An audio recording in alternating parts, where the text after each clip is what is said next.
Bharat England ನಡುವಿನ ಮೊದಲ ಏಕದಿನ ಪಂದ್ಯದಲ್ಲಿ ಟೀಂ ಇಂಡಿಯಾ ಭರ್ಜರಿ ಪ್ರದರ್ಶನ ನೀಡಿ ಇಂಗ್ಲೆಂಡ್ ತಂಡವನ್ನು ಅವರದೇ ಆದ ನೆಲದಲ್ಲಿ ಮಣಿಸಿದೆ. ಈ ಗೆಲುವು ಕೇವಲ ಸರಣಿಯಲ್ಲಿ ಒಂದು ಮುನ್ನಡೆ ಮಾತ್ರವಲ್ಲ, ಭಾರತ ಆತ್ಮವಿಶ್ವಾಸಕ್ಕೂ ದೊಡ್ಡ ಬದಲಾಗಿದೆ. ಯಾಕಂದರೆ ಮೊನ್ನೆ T20ಯಲ್ಲಿ ಎಲ್ಲ ಮ್ಯಾಚು ಸೋತದಿಂದ ಇದು ಒಂದು ವಿಜಯ ನಮ್ಮ ಭಾರತ ಆತ್ಮವಿಶ್ವಾಸಕ್ಕೆ ದೊಡ್ಡ ಬಲವಾಗಿದೆ ಅಂತಲೇ ಹೇಳ್ಬೋದು.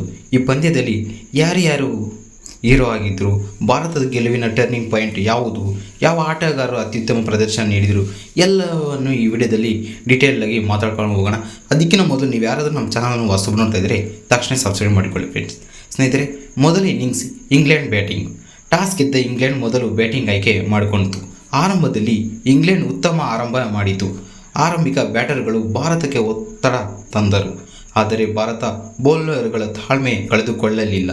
ಸರಿಯಾದ ಸಮಯದಲ್ಲಿ ವಿಕೆಟ್ ಪಡೆದು ಪಂದ್ಯದ ದಿಕ್ಕನ್ನೇ ಬದಲಾಯಿಸಿದರು ನಮ್ಮ ಭಾರತದ ಬೌಲರ್ಗಳು. ಸ್ನೇಹಿತರೆ, ಒಂದು ಹಂತದಲ್ಲಿ ಇಂಗ್ಲೆಂಡ್ ಉತ್ತಮ ಸ್ಥಿತಿಯಲ್ಲಿದ್ದರೂ ಮಧ್ಯಮ ಕ್ರಮದಲ್ಲಿ ನಿರಂತರ ವಿಕೆಟ್ ಕಳೆದುಕೊಂಡು ಸಂಕಷ್ಟಕ್ಕೆ ಸಿಲುಕಿಕೊಂಡಿತು.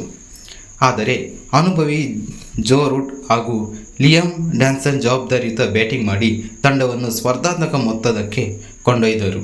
ನಿಗದಿತ 50 ಓವರ್ಗಳಲ್ಲಿ ಇಂಗ್ಲೆಂಡ್ 258 ರನ್ನು ಗಳಿಸಿತು.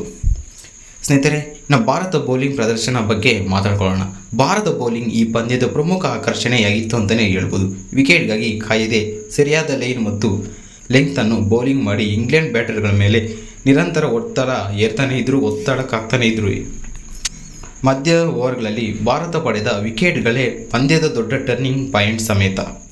ಅಕ್ಷರ್ ಪಟೇಲ್ ತಮ್ಮ ಸ್ಪಿನ್ ಮೂಲಕ ಬ್ಯಾಟರ್ಗಳನ್ನು ಕಾಡಿದರು. ಇತರೆ ಬೌಲರ್ಗಳು ಉತ್ತಮ ಬೆಂಬಲ ಸಮೇತ ನೀಡಿದರು. ಅಕ್ಷರ್ ಪಟೇಲ್ ಅವರು ಸುಮಾರು 4 ವಿಕೆಟ್ಗಳನ್ನು ಸಮೇತ ತೆಗೆದುಕೊಂಡರು ಅಂತಲೇ ಹೇಳ್ಬೋದು ಈ ಸರಣಿಯಲ್ಲಿ. ಸ್ನೇಹಿತರೆ, ಭಾರತದ ರನ್ ಚೇಸ್ 259 ರನ್ ಗುರಿಯನ್ನು ಬೆನ್ನಟ್ಟಿದ ಭಾರತ ಆರಂಭದಲ್ಲಿ ಆತ್ಮವಿಶ್ವಾಸದ ಬ್ಯಾಟಿಂಗ್ ಆರಂಭಿಸಿತು. ಕ್ಯಾಪ್ಟನ್ ಶುಭಮನ್ ಗಿಲ್ ಅದ್ಭುತ ನಾಯಕತ್ವದ ಜೊತೆಗೆ ಜವಾಬ್ದಾರಿಯುತ ಬ್ಯಾಟಿಂಗ್ ಪ್ರದರ್ಶನ ನೀಡಿದರು. ಅವರು ಸುಂದರ ಹೊಡೆತಗಳ ಮೂಲಕ ರನ್ನುಗಳನ್ನು ವೇಗವಾಗಿ ಕಲೆ ಹಾಕಿದರು. ಮಧ್ಯದಲ್ಲಿ ಕೆಲವು ವಿಕೆಟ್ಗಳು ಬಿದ್ದರೂ ಸಮೇತ ಭಾರತ ಯಾವುದೇ ಒತ್ತಡಕ್ಕೂ ಒಳಗಾಗಿಲ್ಲ. ಎಲ್ಲಕ್ಕಿಂತ ಮುಂಚೆದಾಗಲಿ ವಿರಾಟ್ ಕೊಹ್ಲಿ ಮತ್ತು ರೋಹಿತ್ ಶರ್ಮಾ ಅವರ ಬ್ಯಾಟಿಂಗ್ ಪ್ರದರ್ಶನ ಎಲ್ಲರೂ ಹೆಚ್ಚು ವೀಕ್ಷಣೆ ಮಾಡ್ತಾ ಇರೋದು ಮತ್ತು ಕಾಯುತ್ತಾ ಇದ್ದು ಸಮೇತ ಅವರಿಬ್ಬರ ಬ್ಯಾಟಿಂಗು ಮತ್ತು ಅವರಿಬ್ಬರು ಹೆಚ್ಚು ರನ್ನುಗಳನ್ನು ಗಳಿಸಿಲ್ಲ. ಆದರೆ ಏನು ಪರವಾಗಿಲ್ಲ, ಮ್ಯಾಚ್ ವಿನ್ ಆಗೈತೆ. ಮತ್ತು ಅವ್ರು ನೆಕ್ಸ್ಟ್ ಮ್ಯಾಚಲ್ಲಿ ರೋಹಿತ್ ಶರ್ಮಾ ಆಗಲಿ ವಿರಾಟ್ ಕೊಹ್ಲಿ ಆಗಲಿ ರನ್ ಗಳಿಸ್ಬೇಕು ಅಂದ್ಕೊಳ್ಳೋಣ. ನಮ್ಮ ವಿರಾಟ್ ಕೊಹ್ಲಿ ಅವರು ನೆಕ್ಸ್ಟ್ ಮ್ಯಾಚಲ್ಲಿ ಮೋಸ್ಟ್ಲಿ ರನ್ ಗಳಿಸ್ತಾರೆ ಅಂತಲೇ ಮೋಸ್ಟ್ಲಿ ಎಲ್ಲರೂ, ಯಾಕಂದರೆ ಅಷ್ಟು ಎಕ್ಸ್ಪೆಕ್ಟೇಷನಿಂದ ರೋಕೋ ಬ್ಯಾಟಿಂಗನ್ನು ನೋಡ್ತಾ ಇರ್ತಾರೆ. ಸ್ನೇಹಿತರೆ, ಅಕ್ಷರ್ ಪಟೇಲ್ ನಿಜವಾದ ಹೀರೋ ಆ ಮ್ಯಾಚಲ್ಲಿ. ಯಾಕಂದರೆ ಈ ಪಂದ್ಯದಲ್ಲಿ ಎಲ್ಲರ ಗಮನ ಸೆಳೆದ ಆಟಗಾರರು ಅಕ್ಷರ್ ಪಟೇಲ್. ಮೊದಲ ಬೌಲಿಂಗ್ನಲ್ಲಿ ಪ್ರಮುಖ ವಿಕೆಟ್ಗಳನ್ನು ಪಡೆದು ಇಂಗ್ಲೆಂಡ್ಗೆ ದೊಡ್ಡ ಹೊಡೆತ ಸಮೇತ ನೀಡಿದರು. ಸುಮಾರು 4 ವಿಕೆಟ್ಗಳನ್ನು ಅವರು ಇಂಪ್ಯಾಕ್ಟ್ ಮಾಡೋಕ್ಕಿದೆ. ಬ್ಯಾಟರ್ಸ್ನೆಲ್ಲ ಒಂಥರ ಒತ್ತಡಕ್ಕೆ ಒಳಗಾಗಿಬಿಟ್ರು ಇಂಗ್ಲೆಂಡ್ ಬ್ಯಾಟರ್ಸ್. ಆ ರೀತಿ ಬೌಲಿಂಗ್ ಲೈನಪ್ಪನ್ನು ಹಾಕಿದ್ರು.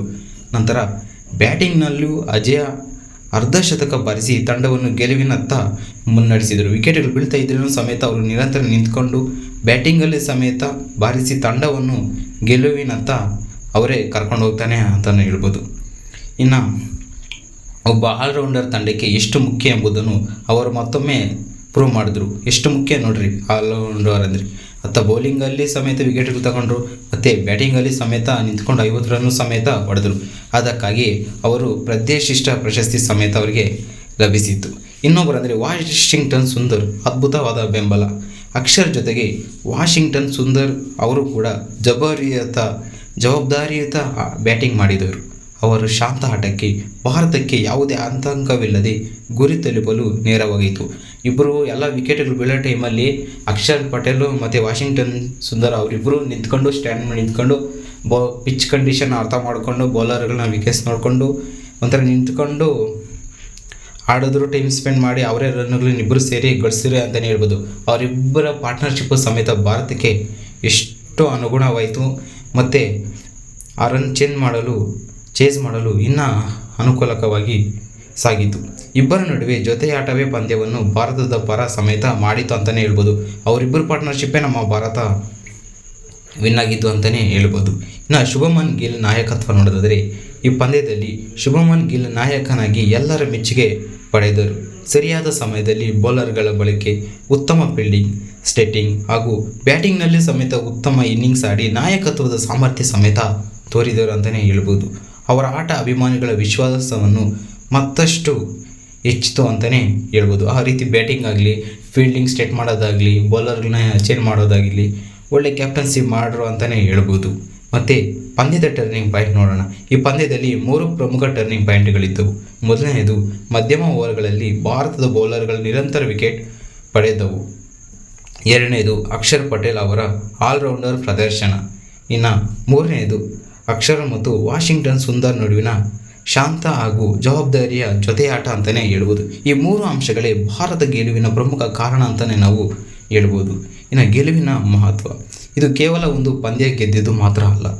ಇಂಗ್ಲೆಂಡ್ನಂತಹ ಬಲಿಷ್ಠ ತಂಡವನ್ನು ಅವರದೇ ಆದ ನೆಲದಲ್ಲಿ ಮಣಿಸುವುದು ದೊಡ್ಡ ಸಾಧನೆ ಅಂತಲೇ ಹೇಳ್ಬೋದು. ಅದು ಅವ್ರ ಪಿಚ್ಚು. ನಮ್ಮ ಇಂಡಿಯಾದಲ್ಲಿರುವೆಲ್ಲ ಬ್ಯಾಟಿಂಗ್ ಪಿಚ್ಚು, ಆ ಸೈಡ್ ಇರೋವೆಲ್ಲ ಬೌಲಿಂಗ್ ಪಿಚ್ಚು. ಅವ್ರ ಪಿಚ್ ಕಂಡೀಷನ್ ಎಲ್ಲ ಅವ್ರು ಅರ್ಥ ಮಾಡ್ಕೊಂಡಿರ್ತಾರೆ. ಆ ಸರಣಿಯಲ್ಲಿ ಅವ್ರನ್ನ ಸೋಲಿಸೋದೊಂದು ದೊಡ್ಡ ಸಾಧನೆ. ಈ ಸರಣಿ ಆರಂಭದಲ್ಲಿ ಭಾರತ ಮುನ್ನಡೆ ಸಾಧಿಸುವುದರಿಂದ ಮುಂದಿನ ಪಂದ್ಯಗಳಲ್ಲಿ ಇನ್ನಷ್ಟು ಆತ್ಮವಿಶ್ವಾಸದಿಂದ ಕಣಕ್ಕಿಳಿಯಲಿದೆ. ಅಭಿಮಾನಿಗಳು ಈ ಗೆಲುವು ಹೊಸ ನಿರೀಕ್ಷೆ ಸಮೇತ ಮೂಡಿದೆ. ಇನ್ನು ಮುಂದಿನ ಪಂದ್ಯಗಳಲ್ಲಿ ಏನಾಗ್ಬೋದು ನೋಡೋದಾದರೆ, ಮುಂದಿನ ಪಂದ್ಯಗಳಲ್ಲಿ ಇಂಗ್ಲೆಂಡ್ ಕಮ್ಬ್ಯಾಕ್ ಮಾಡಲು ಪ್ರಯತ್ನಿಸುತ್ತದೆ. ಆದರೆ ಭಾರತ ಇದೇ ರೀತಿ ಪ್ರದರ್ಶನ ಮುಂದುವರಿಸಿದರೆ ಸರಣಿಯನ್ನು ಗೆಲ್ಲುವ ಅವಕಾಶ ಸಮೇತ ಬಹಳ ಹೆಚ್ಚಿದೆ.